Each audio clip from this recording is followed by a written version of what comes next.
So on this first page of the Sallust text, um, I would actually start, I think, with this word decet, which is where we get the word decent from.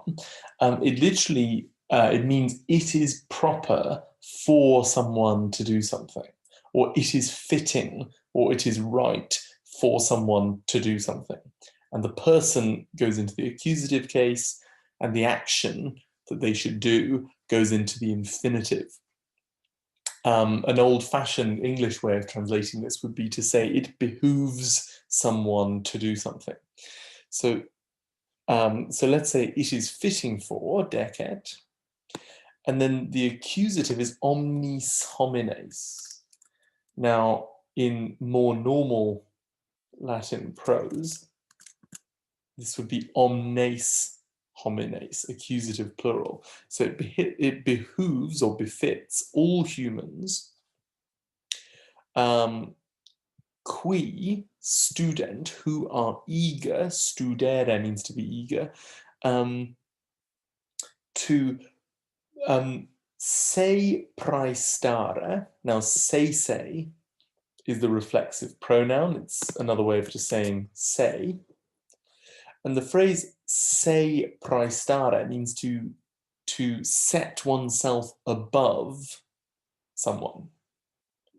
And it takes ablative. So all humans who are eager, student, to se praestare, to set themselves above ceteris, others. And it's not just other people, because it's ceteris animalibus. Ceteris is an adjective going with animalibus. So who wish to set themselves above the other animals, right? So it is fitting for those kind of people to do what? So the infinitive following decet is niti, that's the infinitive. This is it looks like a present passive infinitive.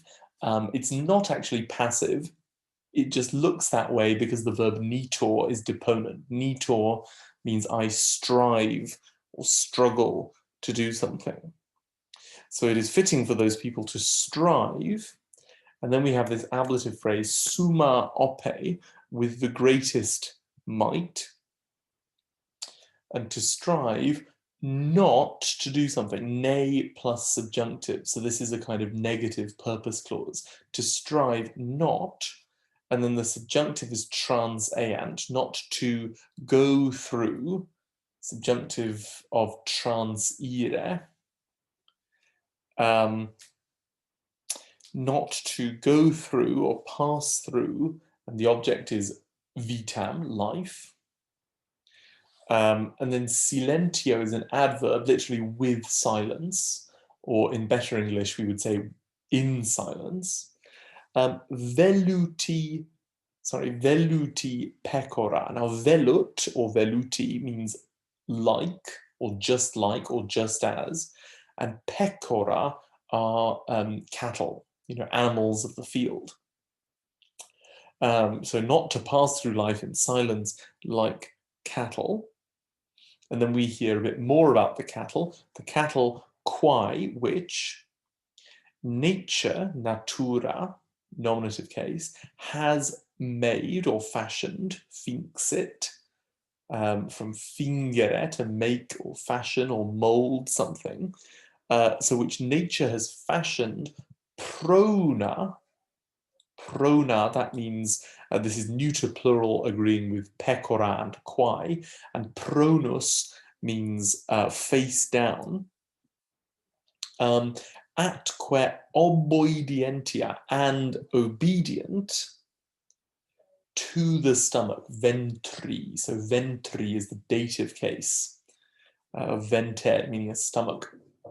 So in other words, animals are made to be silent. They don't have the power of speech, and they're made to just obey their stomach, to just eat when they feel hungry. In other words, they're ruled by instinct, whereas, humans should be a bit better than that, according to Sallust. And then he says, sed nostra vis, but our power, something like that,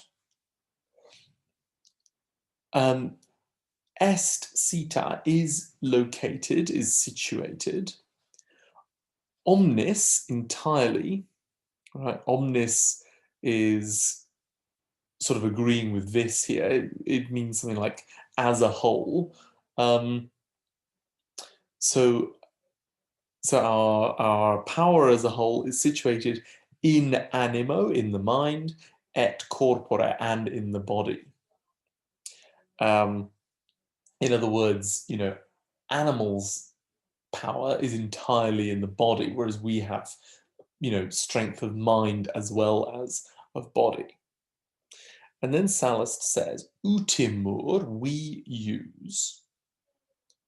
And utor takes ablative. So we use, it's another deponent verb, by the way, we use the imperio animi, the rule, the domination of the mind, animi, genitive case, and the servitio, the slavery, rather, magis, of the body, corporis. In other words, for humans, the proper way that we function is for the mind to be in charge and the body to follow. So in other words, we're not slaves to our appetites. Our intellect makes the decisions and then the body has to carry out those instructions. And then we have this word alterum, which is repeated. So alterum means the one, and then the second alterum means the other. So this alterum is referring to the mind, the animus, and this alterum is referring to the body, corpus. So the one, est commune, is common or shared for us, nobis, dative case, cum dis, with the gods. Dis in Latin is another way of writing the word deis, right? So it's the ablative plural of deus. So the one, i.e. the mind, is shared for us with the gods. It's something we have in common with the gods. The other, alterum, referring to the body, is common for us, nobis commune est, cum belluis, with the beasts, with wild animals. So he's saying, we should really be focused on exercising our minds because that's what we share with the gods, whereas, the body is something that even cows and sheep and tigers and all sorts of other animals have. Okay, and let's then go to the following page.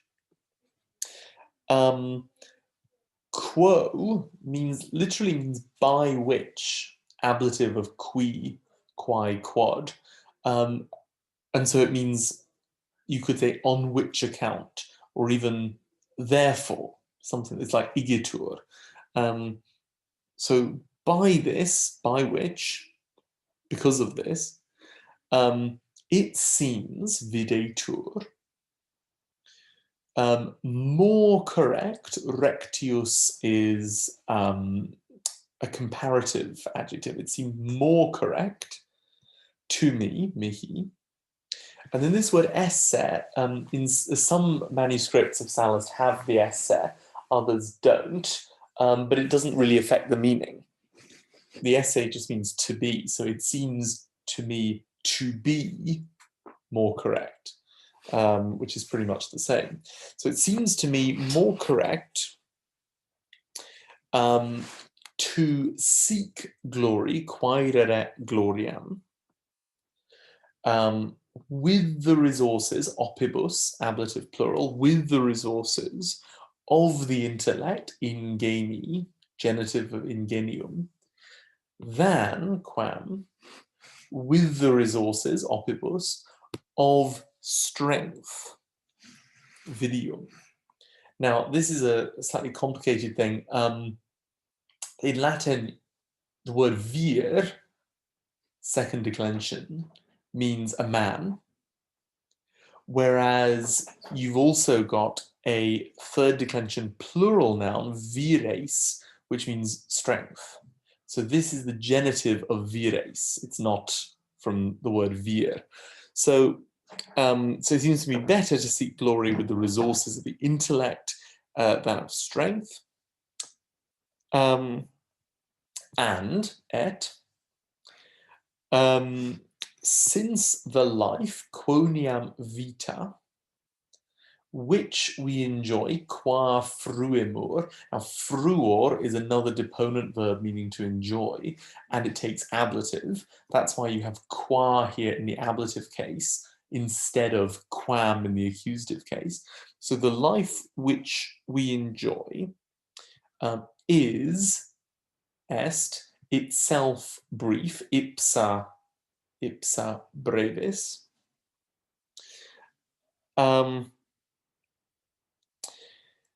And he's still saying, what we should do, right? So it seems more correct to me to efficere, to make the memoriam nostri, the memory of ourselves, the memory of us.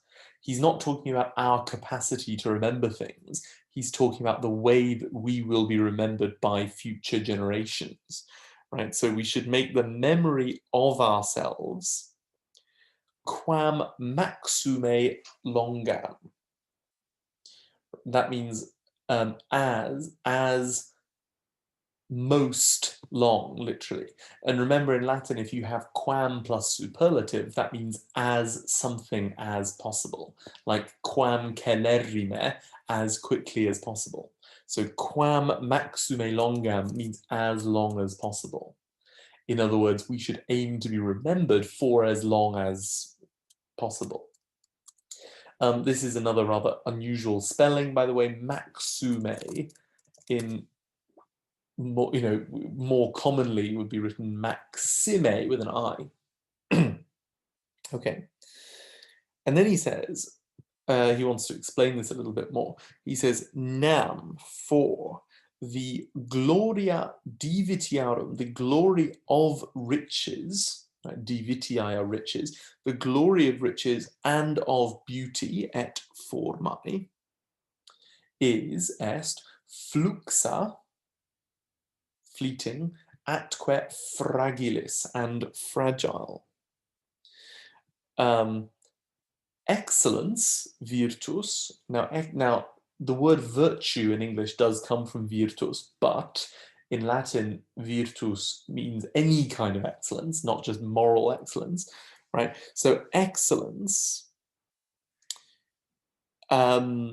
is possessed, habetur, passive of habere, is possessed, clara aeternaque, as something famous, clara, and eternal, aeterna.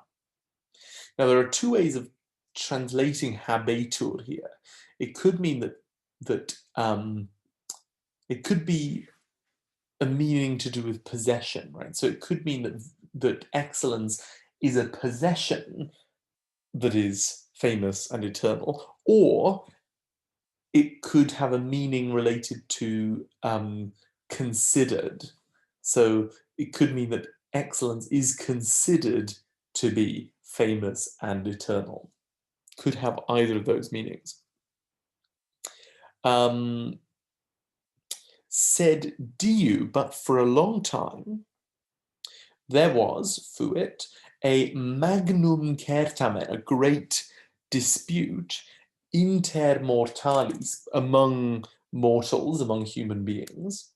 Now, remember, inter meaning among takes accusative, and mortalis, even though it doesn't look accusative, this is another way of writing mortales. So it is, in fact, accusative plural. So there was a great dispute among mortals whether, and the idea of whether is contained in these letters NE, which turn something into a question. In this case, it's not a direct question, it's an indirect question, which is why procederet is subjunctive, because the verb in an indirect question goes into the subjunctive. So there was a great dispute whether, ne, and the subject here is res militaris, literally the military thing. I would translate that as something like military success. So whether military success precedes procederet, more magis, and then we have two ablatives. From force, v, ablative of vis, from force or from strength of body, corporis, genitive case, or an from excellence, virtute, ablative of virtus, of mind, animi, genitive of animus. And then he says, for nam, there is need, opus est. Now, opus est is a phrase that means there is need of something. And the thing that there is need of goes into the ablative case. So there is need, both, you've got et and then another et, so I would translate the first one as both and the second one as and. There is need both of consultum, that means deliberation, which here is ablative following opus est. There is need both of deliberation, priusquam incipias, before you begin, right? Priusquam meaning before, and incipias being a subjunctive because it's sort of unreal, right? Before you might begin, something like that, before whenever you decide to begin. So it's sort of indefinite or imagined, right? So there is need both for deliberation before you begin and et, when you have deliberated, ubi consulueris, there is need for facto, that means an action, right? Something done. It's the PPP from facere, something done matura, which is an adverb meaning quickly in this context. Okay. And then last sentence on this page, ita, so, utrumque, each thing, i.e.